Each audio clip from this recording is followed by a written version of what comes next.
Buenas. Vale. Buenas tardes. Buenos días. Bueno, tenemos hoy el privilegio de tener a una antigua alumna de esta escuela, que fue la primera alumna que recibió el título de arquitecto corregido. Por entonces los tribunales finales de carrera eran unipersonales. Y la primera persona que corrigió el profesor Rafael Moneo en esta casa fue precisamente Ana Bofill. Es un placer tenerte aquí, es tu casa y espero que los dibujos tuyos de estudiante vengan a esta casa. Es puro chantaje. Gracias. Hola, Fèlix. Hola, Anna. Gràcies a tots per ser aquí. Agafo la paraula en representació de la Fundació Mies van der Rohe per agrair a l'Escola d'Arquitectura de Barcelona, la ETSAP, que hagi acollit l'exposició que teniu al hall, que és el resultat del que va ser la tercera edició de la beca Lilly Wright per la igualtat en arquitectura, que és un programa de la Fundació Mies van der Rohe que el que busca és precisament això, promoure la igualtat i visibilitzar figures indegudament oblidades o menystingudes, perquè ens ajudi a tots a tenir una visió més completa del que de debò és l'arquitectura i qui són de debò els nostres antecessors i poder-nos inspirar lliurement i escollir amb més llibertat quins camins o quines genealogies decidim seguir. L'Escola d'Arquitectura és el Consell d'Administració de la Fundació Mies van der Rohe i quan vam anunciar el resultat de la recerca de la tercera beca Lilly Wright, que s'anomenava Arquitectura como contracanto, Anna Bofill Levi, al·ludint a la vessant arquitectònica, però sobretot música de l'Anna, i vam esmentar que estàvem en cerca d'algun espai que pogués acollir l'exposició, perquè, com sabeu, el pavelló Mies van der Rohe no acull exposicions. El Fèlix Solaguren va oferir de seguida l'espai de l'escola. I la condició que ens va posar és que l'Anna fes la lliçó inaugural, cosa que vam compartir amb l'Anna i amb l'equip d'investigació i això és el que està passant avui. Estem molt contents de veure la sala tan plena, de veure companyes i companys de totes les generacions, de veure professors, de veure col·legues, de veure alumnes i, com ara comentàvem amb una de les professores que estan aquí a la sala, de sobte hi ha coses que a certa edat les escoltes i et marquen per sempre. Això passa a totes les edats, però quan un està començant les seves passes encara més. I per això crec que en aquests dies propers al Dia Internacional de les Dones és molt important que l'escola aculli aquesta conferència de l'Anna Bofill Levi. Muchas gracias, Félix, por acogernos. I jo crec que, Anna, sense més, pots seure i el format de l'acte serà una petita conferència a càrrec de l'Anna i després les investigadores pujaran a l'escena i generaran un conversatori amb ella. Moltes gràcies. Un aplaudiment per l'Anna.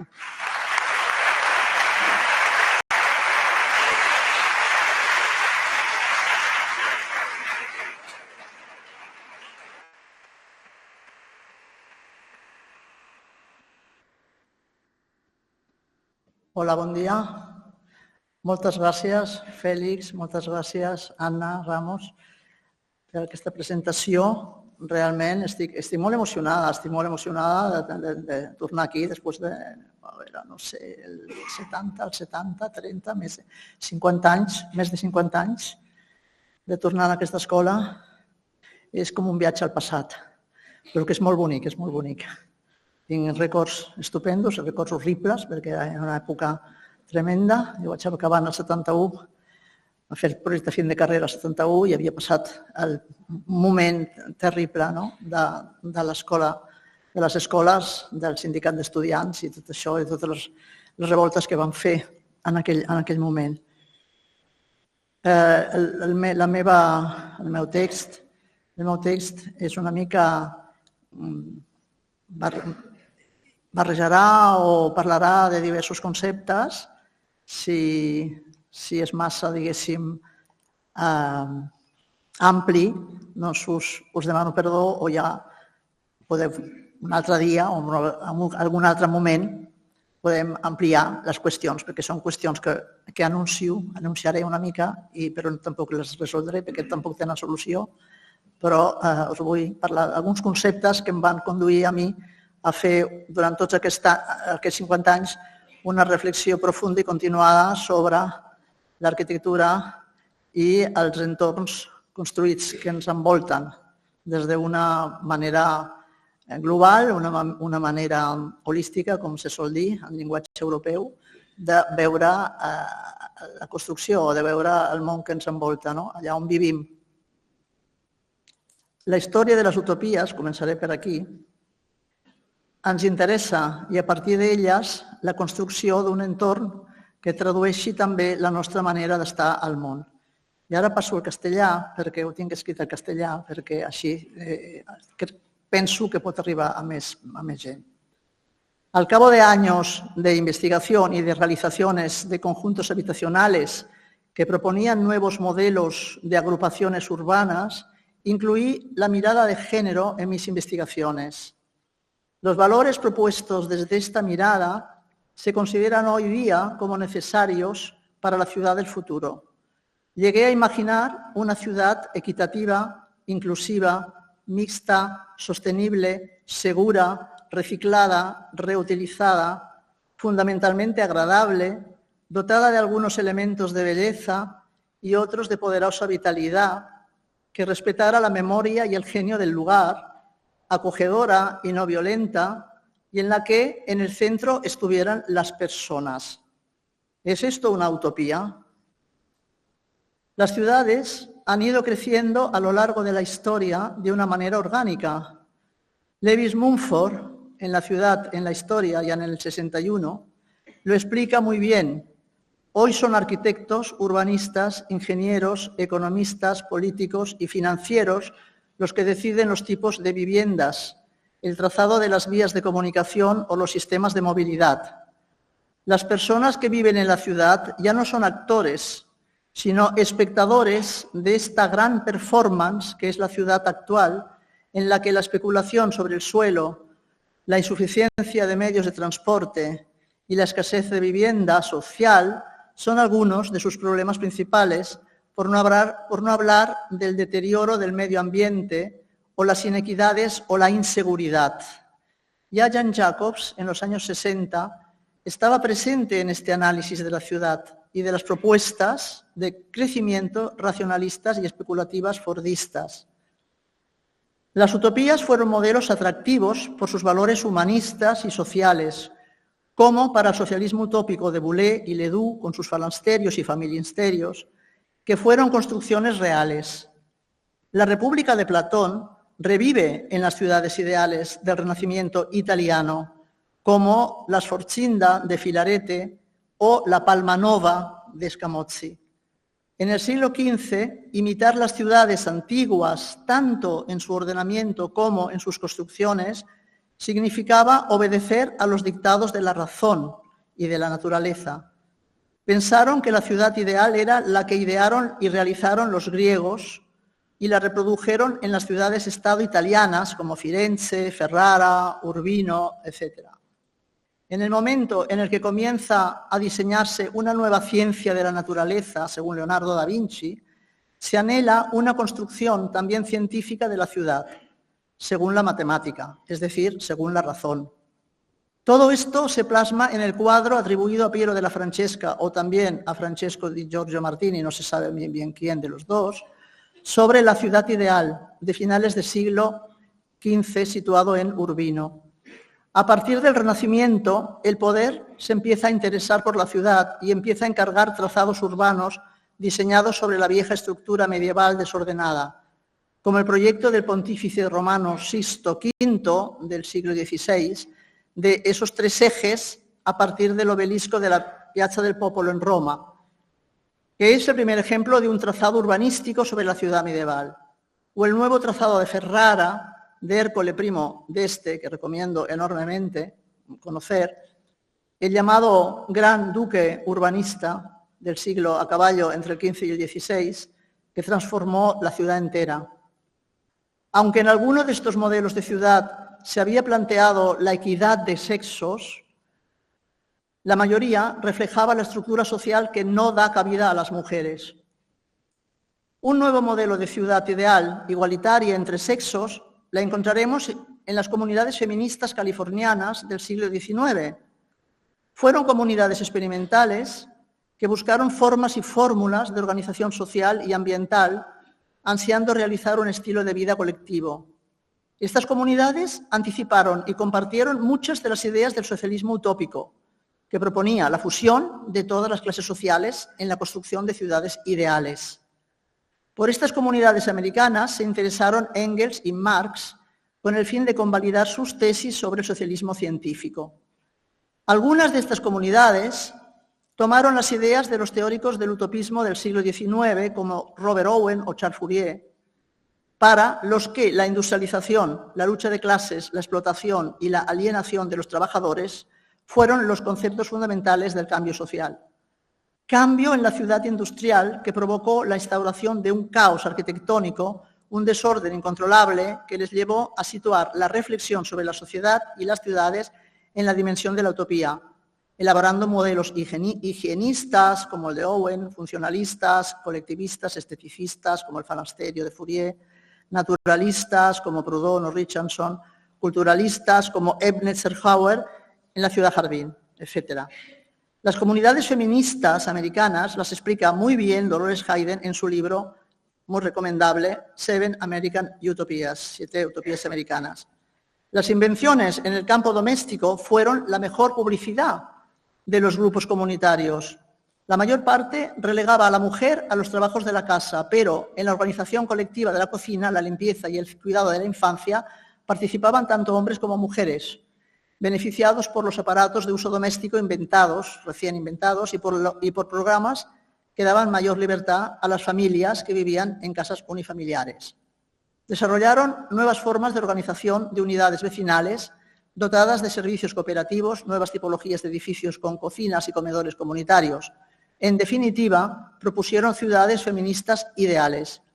Y Charlotte Perkins Gilman, que era economista, fue la principal teórica de este pensamiento. En el siglo XX, el urbanismo llamado de género propone una ciudad para la vida cotidiana actual y nuevos métodos de proyectar y desarrollar las ciudades, así como de regenerarlas y rehabilitarlas, desde otros modos de hacer política local, hasta proponer acciones concretas para barrios antiguos o aglomerados urbanos nuevos, desde lo que concierne a la vivienda hasta la movilidad. A mediados de la década de los 60, en el momento del gran flujo migratorio del cambio a las ciudades, ante la necesidad de construir muchas viviendas populares en poco tiempo y en agrupaciones de alta densidad, entre otras cosas, por el alto precio del suelo, se tenían que producir viviendas en gran cantidad. El grupo en el que estuve trabajando, el taller de arquitectura, se marcó como objetivo encontrar una nueva organización del espacio que respondiera a las necesidades y a los deseos de sus habitantes y que se adaptara a otros modos de vida y de organización familiar y social. Estas nuevas configuraciones arquitectónicas debían estar fuertemente vinculadas a la historia y a la cultura del lugar y estar dotadas además de una cualidad principal que es la de la belleza. Investigando al principio de una manera espontánea con mis compañeros, muy pronto percibí la necesidad de formular mediante un instrumento matemático el proceso de concebir tejidos urbanos dotados de calles, plazas, volúmenes, espacios llenos y espacios vacíos en una trama o malla reticular tridimensional que no dejara lugares residuales. Si íbamos hacia una especie también de ciudad ideal, para decirlo de alguna manera, de tejido urbano ideal, pero muy racionalizado, ¿no? Y estas arquitecturas, como productos de deliberadas manipulaciones geométricas, tienen un denominador común que puede ser generalizado o racionalizado en una teoría de la forma.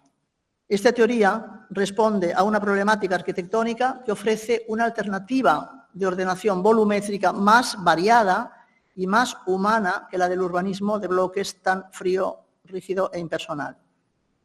El instrumento matemático que sirve para generar formas se inserta en un método general de proyectar que tiene en cuenta tanto los objetivos prácticos como los valores estético-culturales.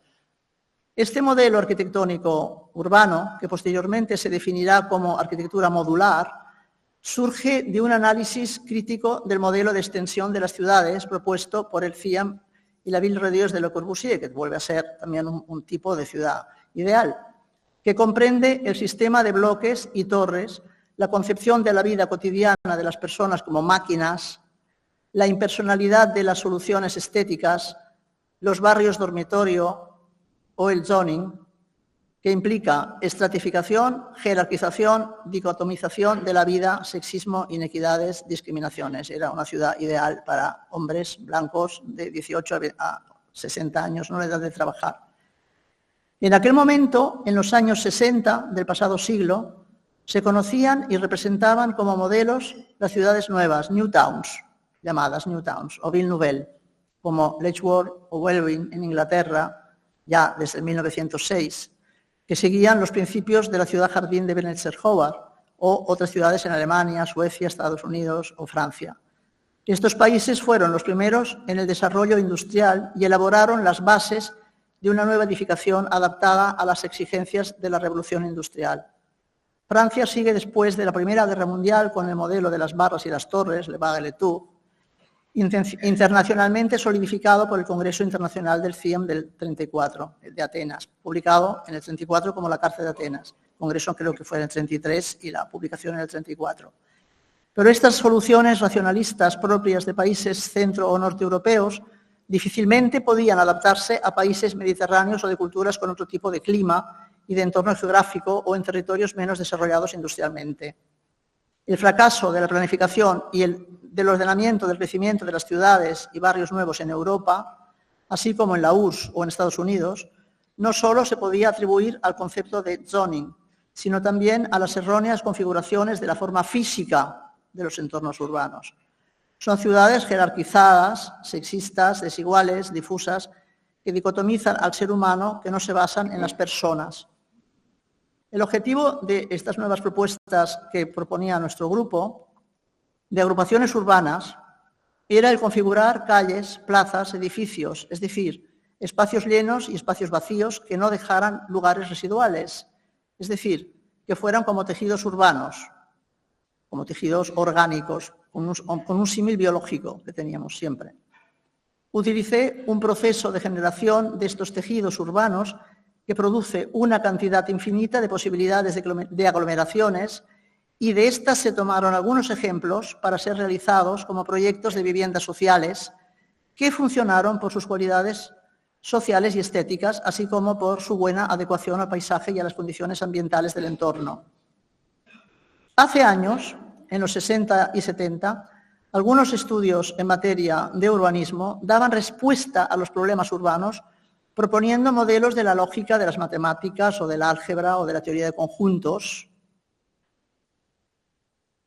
que expresaban las relaciones existentes entre algunas de las distintas variables que inciden en la ciudad. Véase el caso de Christopher Alexander o de Serge Chermayev, o los estudios de geometría de Antin del estudio de Louis Kahn, súper interesantes. También se empezaba a trabajar hacia la posibilidad de una arquitectura industrializada y con elementos modulares que permitieran la repetición a gran escala. Otros arquitectos, llamados utópicos, trabajaban solamente con organigramas o esquemas de funcionamiento y pretendían que la relación entre función y forma es bionívoca. A una función le corresponde una sola forma, es decir, form follows function, la célebre frase, ¿no?, del racionalismo. Pero en el método de creación de formas físicas arquitectónicas y urbanas que desarrollé, demostré que pueden existir varias formas que cumplan una determinada función. También fueron determinantes en la concepción de las características y cualidades de los espacios urbanos las ideas de Henri Lefebvre, en su famosísimo libro Le droit à la ville, el derecho a la ciudad, del 68, y el posterior, La producción del espacio, del 74, donde escribe que las relaciones humanas no pueden existir sin un soporte material que se encuentra en lo urbano y desarrolla la idea de la apropiación del espacio, que es una idea fundamental. Otros textos importantes fueron, entre muchos otros, los de Leonardo Benévolo, como El origen de la urbanística moderna. Este era un libro de cabecera para mí en el 67. El de Jonah Friedman, L'Architecture Mobile, del 70, publicado en Francia. El de Aldo Rossi, La arquitectura de la città, del 66, fundamental. Y Geoffrey Broadbent, Design in Architecture, un profesor maravilloso de una escuela de arquitectura del sur de Inglaterra, que fue muy amigo mío y asesor en materias de pensamiento. El Thoreau, con el Walden, o Mi vida entre bosques y lagunas, del 1854. El Walden II de Skinner, del 1948, con su teoría del conductismo y la descripción de diversas comunidades que se crearon en Estados Unidos hasta el Walden VI, que justificó el nombre del complejo habitacional Walden VII, que estuvimos proyectando y realizando entre el 70 y el 75. La preocupación por conocer las formas y su percepción desde una posición global, además de la búsqueda de un sentido a esta emoción que llamamos belleza, me llevó a la composición musical a partir de finales de los 60. La música se construye con recursos que surgen del pensamiento y se puede mirar o escuchar con los mismos mecanismos que la realidad de la naturaleza o de los fenómenos físicos. Los sonidos y silencios se ordenan en el espacio-tiempo que, como juegos de llenos y vacíos a modo de yin-yang o en una trama espacio-temporal abstracta, se asemeja al juego de volúmenes en el espacio tridimensional de los tejidos urbanos que configuran nuestras ciudades. Aquí sé que hay mucha gente aficionada a la música y además hay un piano estupendo que se puede tocar y todo, y esto no estaba en mi época. Realmente estos son avances maravillosos que se han hecho con el tiempo en la escuela de arquitectura. Música y arquitectura son disciplinas artísticas que utilizan el mismo nivel de abstracción y de configuración de formas, aunque la materia de la que están hechas se perciba por distintos sentidos prioritarios.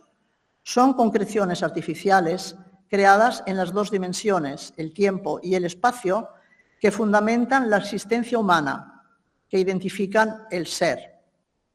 La música tiene un nivel de aprehensión por la inteligencia, por medio de la memoria, que, podemos decir a la manera de Xenakis, fuera del tiempo, es decir, como una arquitectura entendida toda a la vez.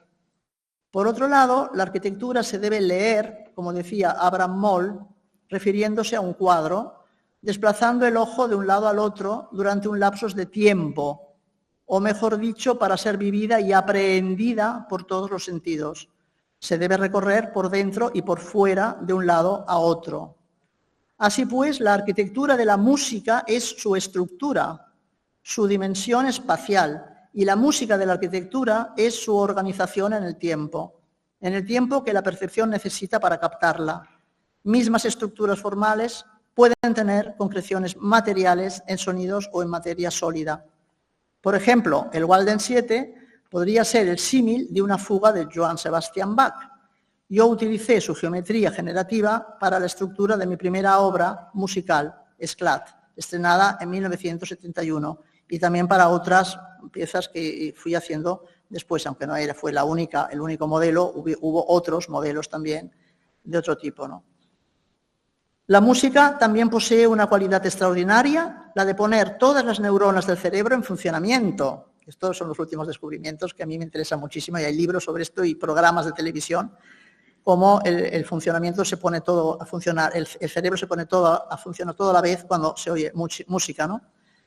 De manera que ayuda a aprehender el espacio y a manejar muchos inputs o datos al mismo tiempo, y además estimula la emoción a través de la escucha. Cuando yo me encontré a Xenakis en Barcelona, que lo traje para una conferencia que dio, un concierto que se dio de su obra en la Universidad de Barcelona por los mediados de los 80, en una magna exposición sobre Le Corbusier que organizó Gerard Miracle. Yo fui la comisaria de este concierto y le pregunté a Xenakis: ¿qué hago, señor Yanis, arquitectura o música, porque es que me apasionan las dos disciplinas y estoy a caballo entre las dos y no sé qué hacer. Y me dijo, mientras puedas, continúa con las dos disciplinas porque la una te alimentará a la otra y la otra alimentará a la primera, ¿no? Esta escucha, que no debe limitarse solo a los sonidos, sino que también debe ejercitarse con las personas, escuchar a las personas y con todas las demás criaturas vivas del planeta, para que como personas que vais a diseñar o a transformar el entorno construido, podáis responder responsablemente a esta transformación. Muchas gracias.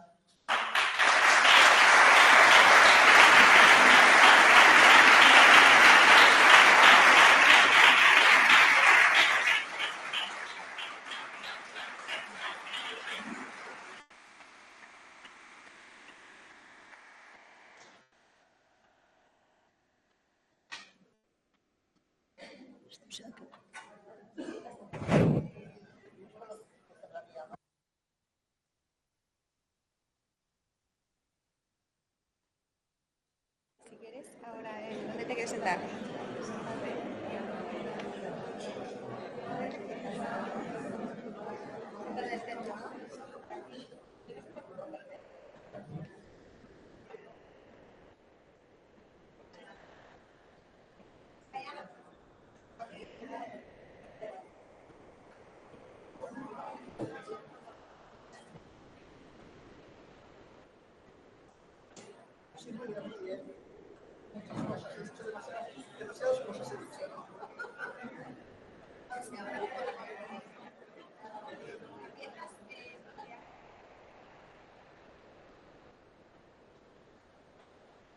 Buenos días.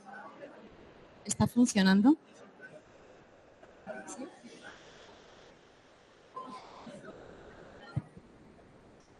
Buenos días a todas, a todos.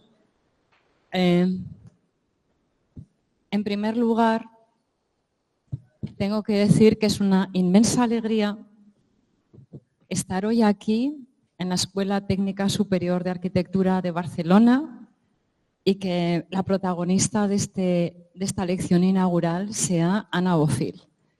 Desde luego es un acontecimiento que además se ve refrendado por la presencia entusiasta de un montón de estudiantes.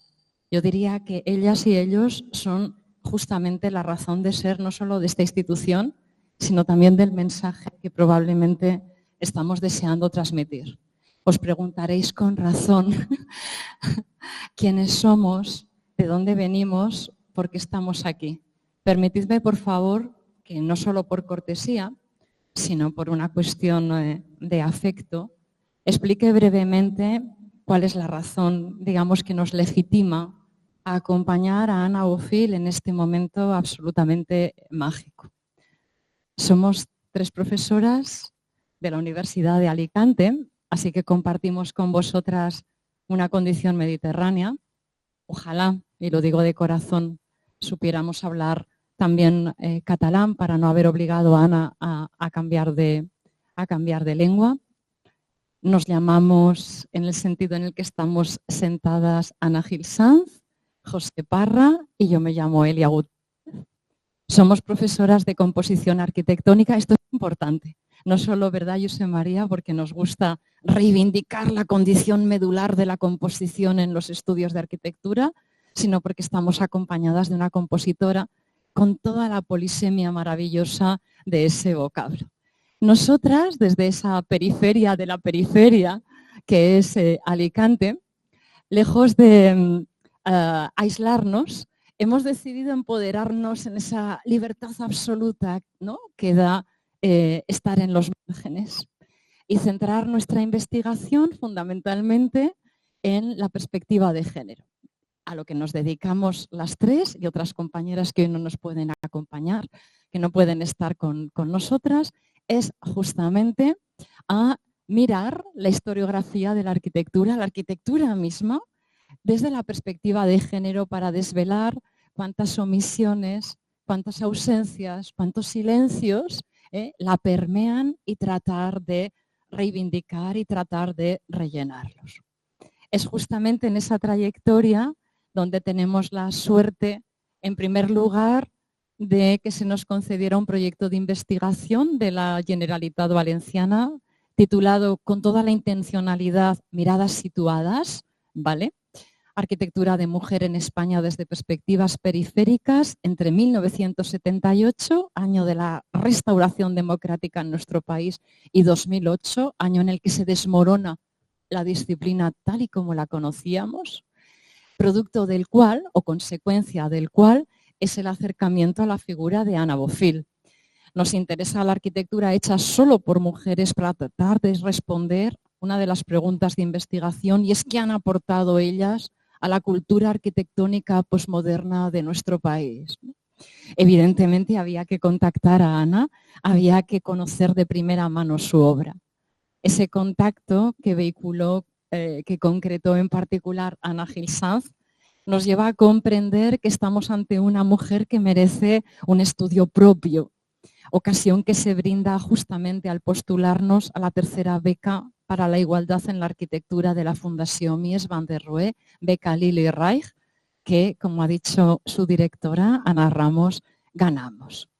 Con un trabajo titulado Anna Bofill Levi, la arquitectura como contracanto. Esa condición, ¿no?, de línea melódica que puntea el resto de quehaceres y de actividades de esta mujer absolutamente admirable, combativa, valiente, solitaria, compositora de música, activista de género, comprometida con el pensamiento y con la acción de transformación de la ciudad, pero que también entre 1964, que funda de pleno derecho el taller de arquitectura, hasta 1996, que abandona el ejercicio, digamos, convencional de la arquitectura, produce una serie de trabajos bien interesantes cuya razón de ser, ¿no?, ocupa justamente el centro de la exposición que tenemos en el hall. Este sería el contexto, perdonadme si me he detenido un poco, pero creo que es fundamental para entender, para situarnos, valga el guiño, en el proyecto, en la filosofía, en la militancia, en la ideología, sí, también, que sustenta la investigación que hacemos y que felizmente, como decía, nos ha traído a este momento. Quiero dar las gracias muy efusivamente, muy especialmente a la Fundación, no solo por aquel respaldo en la beca, sino porque hemos seguido manteniendo una relación de confianza, que no puede ser otra la que produzca situaciones como esta. Muchísimas gracias, Ana, en nombre de la Fundación.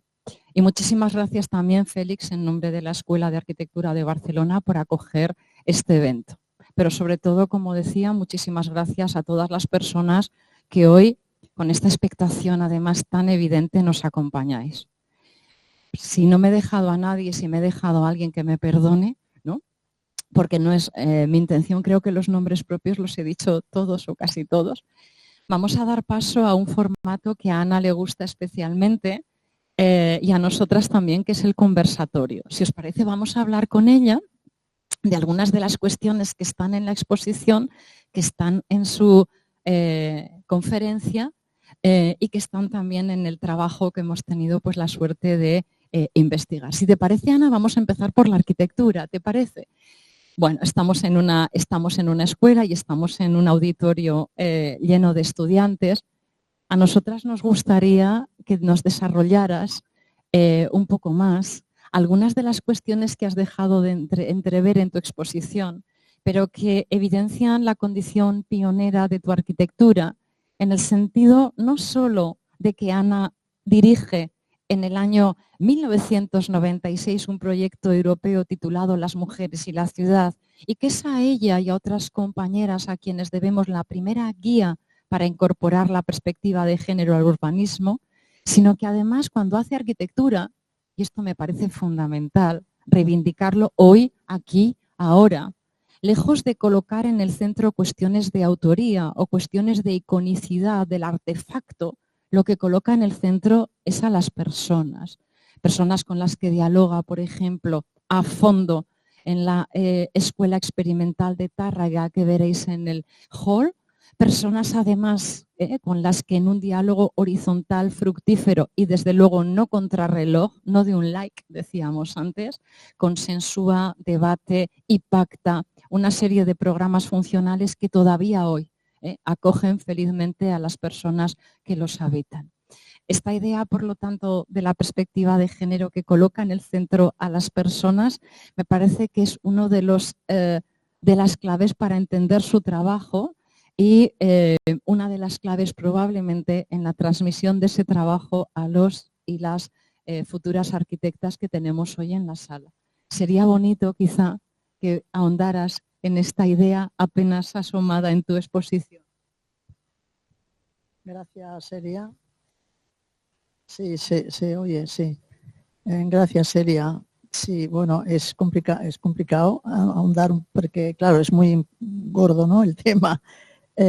Pero la cosa está en que yo me encontré de repente que en lugar de tener que componer, siguiendo la idea esta de la composición, grandes volúmenes o gran cantidad de volúmenes habitacionales para dar vivienda a muchas personas y crear espacios públicos, espacios comunitarios, etcétera, me tuve que reducir de escala, bajar a otra escala, una escala que es la escala que me permitió abrir un estudio y continuar ahí mi trabajo en solitario, y me tuve que enfrentar con temas de otro tipo, o sea, con temas absolutamente cotidianos, pero súper interesantes, naturalmente, porque eran temas pues, de espacios administrativos, espacios institucionales, espacios para la docencia.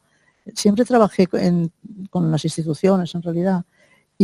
Claro, eran años muy difíciles porque todavía estamos en los años 80 y todo el tema de género no había llegado a este país, ¿no? Tardó bastantes años en llegar.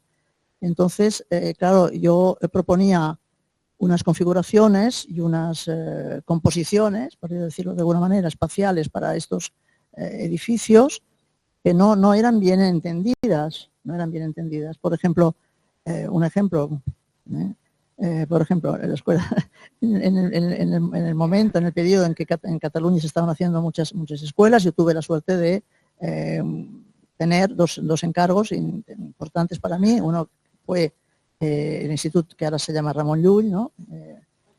Ernest Llull, que antes se llamaba El Escorchador. Yo en mis planos pongo Edifici Escorchador porque no tenía nombre. Y después el otro es la Escuela Experimental d'Arts i Oficis de Tàrrega, que esta sí que pude introducir muchísimo más elementos de lo que yo estaba empezando a estudiar, que era los criterios de género, que todavía no se llamaba así, era la visión desde la teoría feminista o desde las mujeres, ¿no?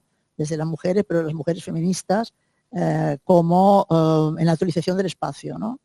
Que era un feminismo que retomaba, en cierta manera, todo el pensamiento psique-po, que llamaban, marxista, de psicología y filosofía y política marxista de las francesas, retomando todo el pensamiento de las italianas, de la Escuela de Verona, que aquí, vinieron a Barcelona invitadas por el Instituto Italiano de Cultura y dieron unas conferencias maravillosas sobre esta nueva visión desde las mujeres, ¿no? Desde el pensamiento feminista de la diferencia, cuidado que no de la igualdad, porque la igualdad ya estaba superada, la igualdad de derechos es obvia, que hay que conseguirla, pero ellas iban mucho más allá. Y aún estamos en eso, que es el feminismo de la diferencia. Bueno, esto sería otro tema, ¿no?, a hablar, muy largo. Pero desde este punto de vista había dos conceptos importantes. Uno, que era el crear o el diseñar, el componer espacios para las personas, como decimos siempre, ¿no? Que esto está ya muy asimilado hoy día, ¿no? Pero entonces pues no se tenía demasiado en cuenta. Y la otra es componer con la gente, con las personas que iban a utilizar esos espacios. Y ahí en Tàrrega tuve la suerte de tener un maravilloso director de la escuela, que ahora es un maravilloso pintor de frescos, uno de los más importantes, el más importante pintor de frescos de Cataluña, que estaba tan de acuerdo conmigo en todas las ideas que yo le explicaba, que dijo, bueno, vamos a crear un grupo de profesores y vamos a trabajar el modelo de esta escuela para que sea una escuela, y él le puso este nombre, Escuela Experimental d'Ensenyaments Artístics. Escuela Experimental d'Ensenyaments Artístics, se lo inventó él porque era la Escuela de Artes y Oficios. Antes se llamaban Escuelas de Artes y Oficios. Y él se inventó este nombre porque ella quería ir más allá, ¿no? Entonces, con un grupo de profesores, siempre en las escuelas hay profesores que están de acuerdo y otros que no están de acuerdo, pero con los profesores que estaban de acuerdo con esto hicimos una participación y con algunos alumnos. Entonces surgió este modelo de escuela alrededor de un patio, porque claro, es que yo creo que este modelo, el modelo de casa romana, ¿no? El modelo de casa con impluvium, el modelo de plaza griega, con el deambulatorio, ¿no? El modelo de espacio cerrado que crea un vacío en medio en el cual se juntan y se encuentran todas las personas, este modelo mediterráneo es válido siempre, viene de los griegos, pero continúa siendo válido ahora, ¿no? Y el monasterio, los patios andaluces, la arquitectura árabe, es decir, es un modelo que lo tenemos dentro como cultura, y entonces yo lo he defendido siempre, ¿no? Los interiores de manzana del Pla Cerdà, o sea, es este modelo del vacío, ¿no? Trabajar con vacíos, ¿no? Con vacíos urbanos. Pues este modelo, él lo estaba totalmente de acuerdo con este modelo y con el modelo de crear una escuela con clases y talleres, porque eran oficios, alrededor de este patio.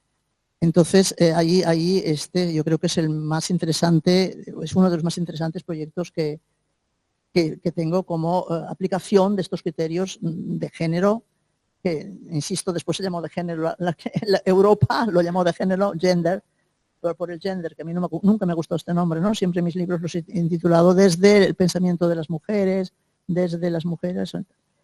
Bueno, creo que esto, una de las cosas que tú observas y que ahora al ver las fotos del interior de esta escuela me acuerdo de que sí que lo hablamos y que es un tema que después fue muy candente en muchas escuelas de artes, es, por ejemplo, la visibilidad del interior de las clases al pasillo.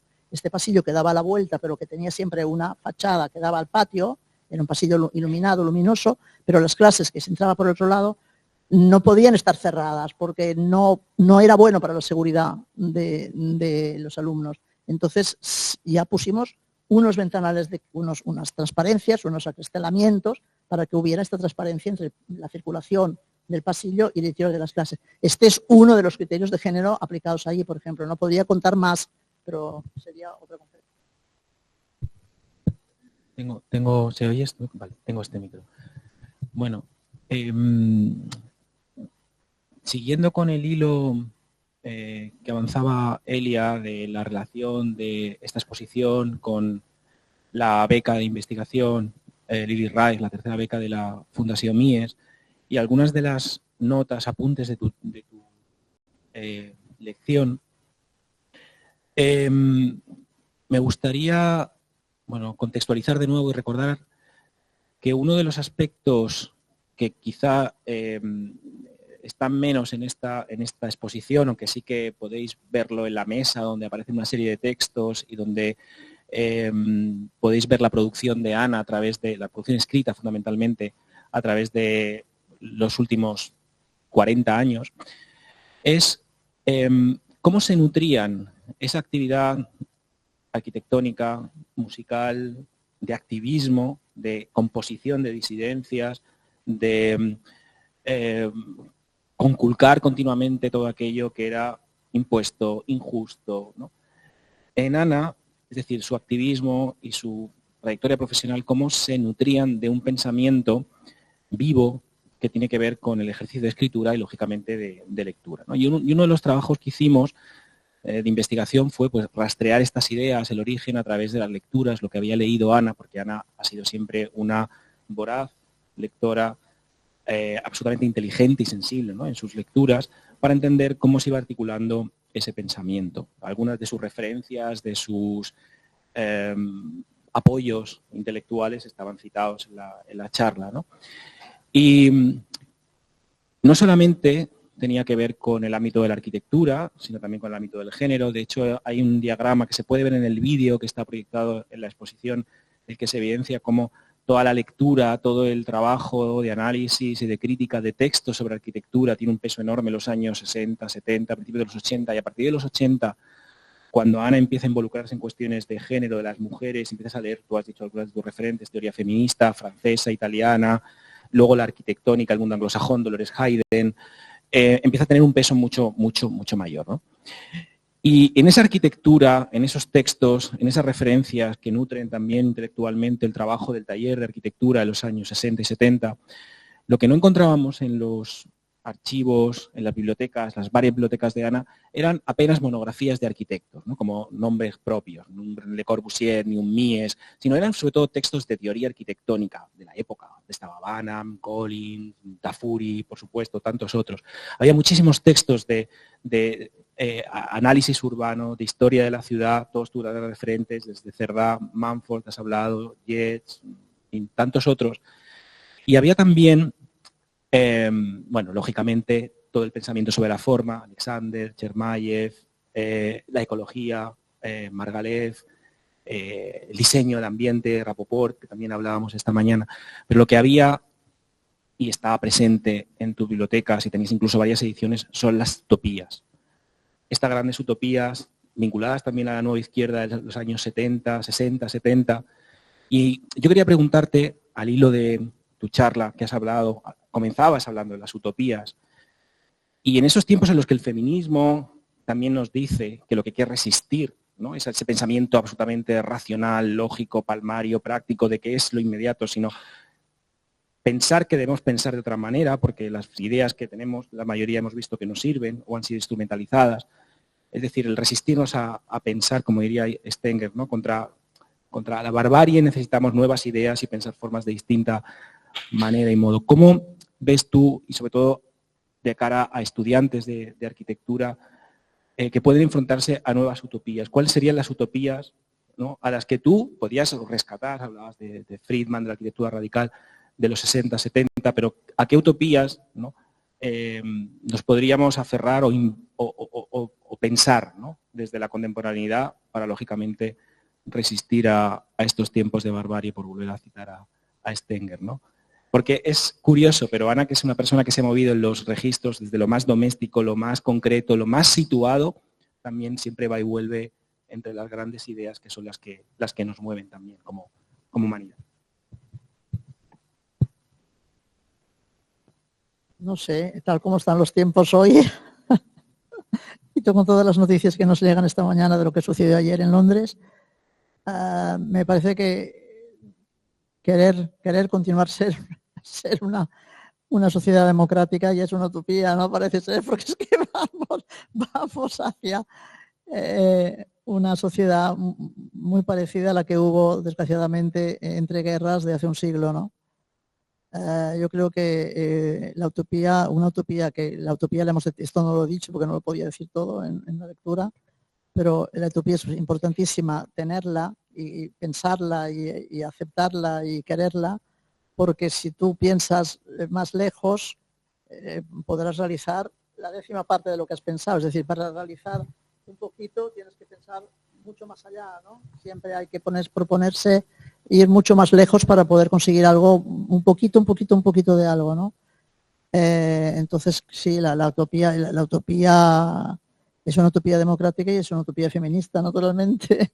Es la ciudad que ya hemos contado en los libros de teoría feminista, que está ya muy explicada, que está súper escrita por autoras españolas, catalanas ¿no? Y que está ya muy teorizada y que sabemos perfectamente cómo tiene que ser.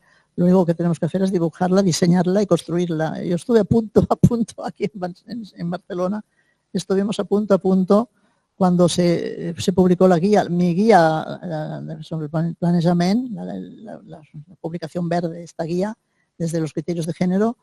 El Oriol Nello, que fue el que presentó la guía, dijo: el pròxim pas, Anna, serà fer aquest barri, un barri com el de Viena, ¿no? Un barri desde la mirada de las mujeres, orientado a que las mujeres participaran en un concurso para hacer un barrio con la aplicación de todos los criterios de género. Eso quedó abortado, naturalmente quedó abortado por los cambios políticos y bueno, y esa también es un poco una utopía porque queda abortada hasta allí esa idea y a ver si algún día se pudiera realizar. Pero hemos de dejar pasar esta ola, esta tremenda ola de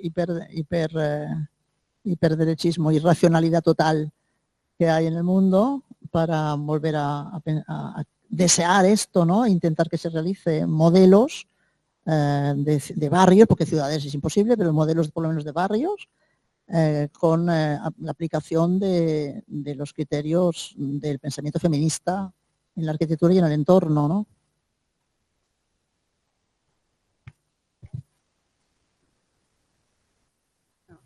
Hola, ahora.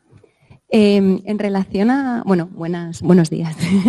En relación a esto que estás comentando, Ana, y en relación también, ¿no?, a cómo has empezado tu charla, ¿no?, que en realidad hacías una pregunta, ¿no?, que era que me había apuntado, ¿no? Cómo aprender a pensar, ¿no?, y a proyectar entornos construidos, ¿no?, donde nos estás demostrando así de una manera muy, ¿no?, muy discreta, ¿no?, todas tus distintas capas, ¿no?, esta versión de Ana que hemos descubierto absolutamente polifacética, ¿no?, donde música y arquitectura evidentemente son, ¿no?, parte indisoluble de su persona, donde nos despliega siempre, ¿no?, sus referencias, ¿no? Ha sido una charla creo que bastante condensada, muy sintética como es ella, pero, ¿no?, que ahonda y se apoya, ¿no?, en las ideas que para ella son fundamentales, ¿no? Y habla de esa forma, ¿no?, de cómo construir esa forma o esas formas, ¿no? Y en ese sentido creo que también ha sido como bastante pionera, ¿no? Y nos permite no solo enlazar con parte de la exposición, sino que también nos permite enlazar, como ha dicho ella antes de empezar, que decía, ¿no?, con su primer y su último texto, ¿no?, que acaba de salir publicado, que se llama Hacia la ecomorfología, ¿no?, y que es un ensayo que se ha publicado ahora, casi 50 años después de que lo escribiera, ¿no?, que 50 años es muchísimo, ¿no?, pero tenemos la suerte decía María, de su editorial, que los libros nos esperan, ¿no?, y han sabido como que llegue este momento, ¿no? Entonces, en ese libro, que me gustaría que compartiera un poco que no que le supone, sino que supone haberse enfrentado a unas ideas que reflejaban esas teorías que nos ha dejado caer, ¿no?, de la importancia de cómo las formas construyen los entornos urbanos habitables, que ponen el centro o que tienen que servir y tienen que ser primordiales para la vida cotidiana de todas las personas, ¿no? Es un texto que creo que es de una contemporaneidad, o creemos que es de una contemporaneidad rabiosa, porque están en estos debates, seguimos hablando de ello en las clases, seguimos preocupándonos, ¿no? Y es un texto que lo que hace es exponer algo que es bastante complicado, que es una metodología, ¿no? Una metodología que es una metodología abierta, una metodología que es evolutiva, que se basa en la geometría, se basa en la matemática, en esa matemática de la que nos ha hablado un poco ella, ¿no? Porque ya estáis viendo que es una persona profundamente discreta, estamos intentando sacar todos los temas que ella guarda en su cabeza. Y me gustaría, o nos gustaría, creo, que compartieras cómo este libro que se publica ahora, escrito hace años, ¿no?, hace 50 años, que desde nuestro punto de vista es de una contemporaneidad, porque además, claro, habla de unos modelos matemáticos que ahora mismo las IAs están generando de manera a una velocidad ¿no?, absolutamente revolucionaria, que casi es abismal, ¿no?, mediante los prompts o mediante, ¿no?, determinados códigos abiertos o cerrados o como queramos, están generando un montón de imágenes que tienen que ver o estar basados en la forma, y en ese libro se habla de eso, sin hablar, porque es consciente de que la tecnología no podía en esos momentos generar ese tipo de soluciones, ¿no? Entonces, me gustaría, ¿no?, ahora que que estás viviendo toda la revolución de las IAs, que el alumnado es como súper próximo a ellas, o esto ya no tiene... ¿Sí? Ah, vale. con toda la revolución tecnológica de las IAs, ¿no? Que tú hablas de una generación matemática de la forma que se va como, ¿no?, casi regenerando y reformulando constantemente para poder generar una serie de soluciones. Me gustaría saber qué te ha supuesto reencontrarte con tu texto, ver la vigencia que tiene o no, y qué opinas de este presente futuro, ¿no? O sea, era tu futuro hace 50 años, pero ya estamos en ese futuro, ¿no?, que tú nos anuncias en ese texto y que evidentemente recomiendo a todo el mundo que lea y que adquiera. O sea, porque es algo como que es un privilegio casi hoy en día, ¿no?, poder tener esos textos para nosotras. Gracias, Ana, por esta pregunta, porque sí, yo acepté, o sea, cuando descubristeis el texto en mi archivo, estaba en una carpeta negra, todo mecanografiado con papel carbón. Al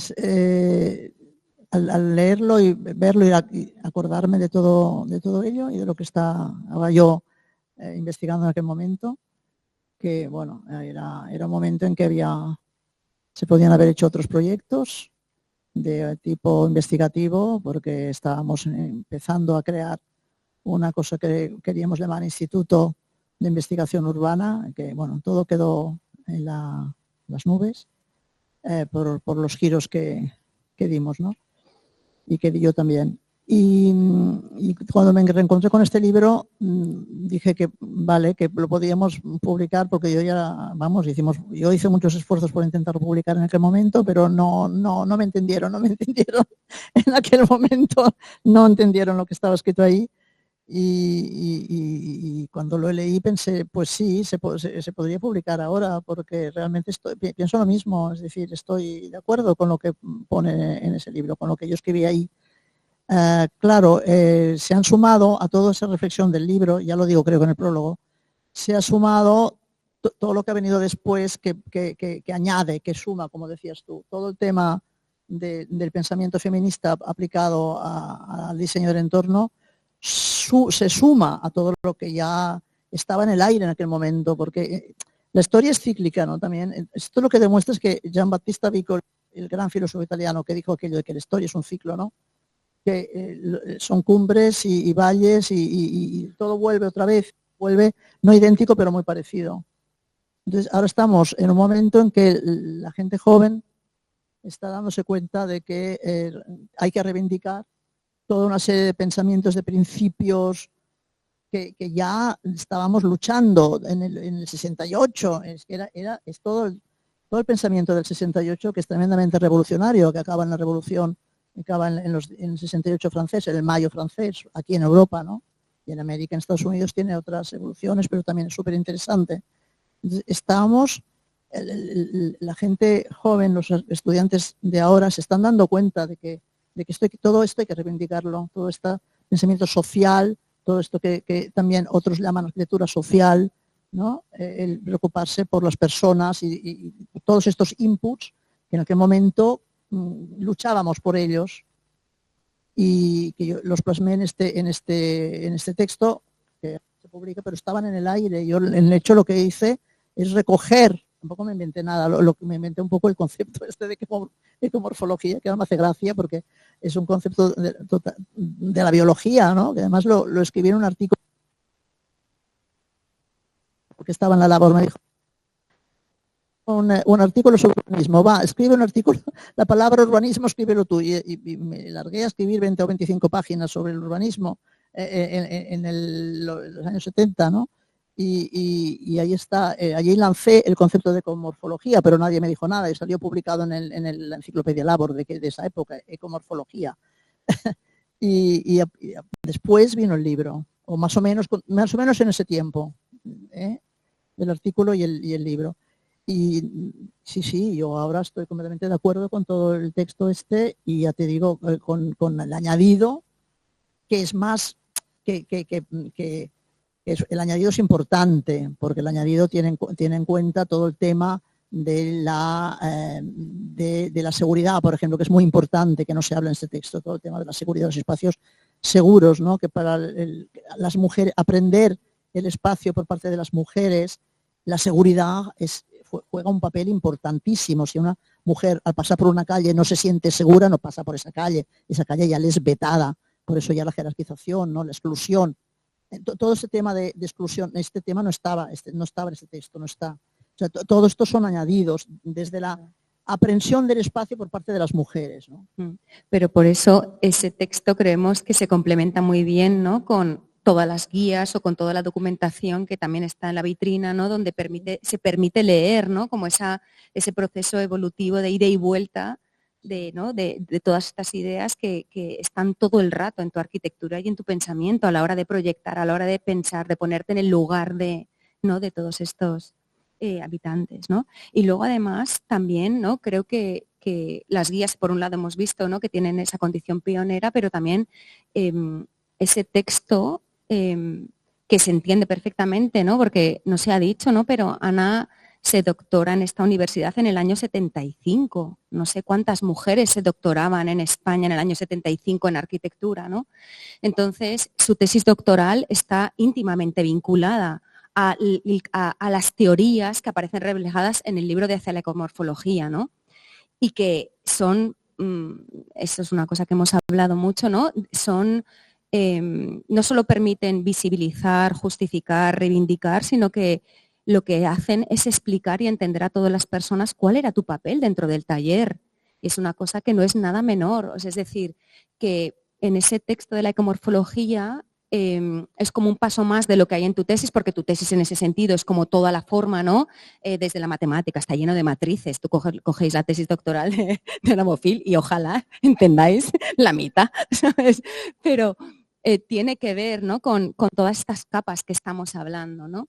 Y sobre todo creo que también es como que nos permite, ¿no? Con este tiempo que ha pasado, entender cuál era el rol en ese equipo tan multidisciplinar, ¿no? Y cómo de ese equipo multidisciplinar aparecen estas otras preocupaciones, estas otras capas, y aparece tu arquitectura en solitario que podemos ver arriba y que desde luego también os invitamos, ¿no? A que ahora recorráis y entendáis porque se llama Componiendo Espacios y Disidencias, porque en la vida de Ana creo que ha habido más de una, más de dos, más de 3 y 4 disidencias y que tienen que ver con una serie de momentos que están reflejados en la exposición, pero como os decimos, la exposición lo que hace es hablar de esta arquitectura en solitario, ¿no? Este texto ya habla de esa teoría de la forma, pero estas obras que se han revisitado ahora, que se reivindican desde el uso, desde la apropiación de las personas, que creemos que una arquitectura que se centra en la vida de las personas, pues esas imágenes grandes, esos planos reivindican y permiten entender dónde estaba su cabeza y cómo han pasado, ¿no? Todas estas obras son de entre los años 80 y los años 90, permiten entender qué ha pasado, ¿no? En el 2023, entre el 23 y el 24 se han hecho esas fotos, ¿no? Y se han revisitado. Entonces, bueno, creemos que es una maravillosa oportunidad para que aquellas personas que no conozcan a Ana Bofill, pues que puedan, ¿verdad?, descubrirla. No sé si queréis añadir algo más. Sí, bueno, simplemente al hilo de lo que comentabas del libro, ecomorfología, y de las ideas de Ana que están ahí desde el inicio de su trayectoria, que son ideas que ha podido no solamente leer, sino, por ejemplo, estar aprendiendo cuando estabas en Estados Unidos, en UCLA, allí estaba pues, Jenks, estaba Moses Abdi, eran tus compañeros casi de despacho. Es decir que, entonces, claro, se está forjando en un ambiente, o en Berkeley con Christopher Alexander, o de repente, porque nos lo comentabas, ¿no? Voy a Estados Unidos porque... Sí, o fui a Estados Unidos porque quería conocer a Chomsky, ¿no? Porque la lingüística también... Lo adoraba yo a Cristian, muy amigo, sí. Entonces, todas esas referencias y vivencias, ¿no? Porque no son en abstracto, sino siempre situadas, han ido marcando un pensamiento que ha ido forjando una solidez intelectual y vinculada, ¿no?, a la producción erudita, sino a cómo mejorar el mundo. Por eso hablábamos antes de utopías, ¿no? Que todo esto al final ha sido tu gran motivo conductor, ha sido desde la teoría de la forma, desde el género, desde la vinculación ecológica, ¿no?, entre todas estas dimensiones, tratar de mejorar el mundo. Y todos estos proyectos que están en esa exposición son esfuerzos en distinta escala, con ideas aplicadas de mejorar el mundo en el que habitamos. ¿Quieres añadir algo?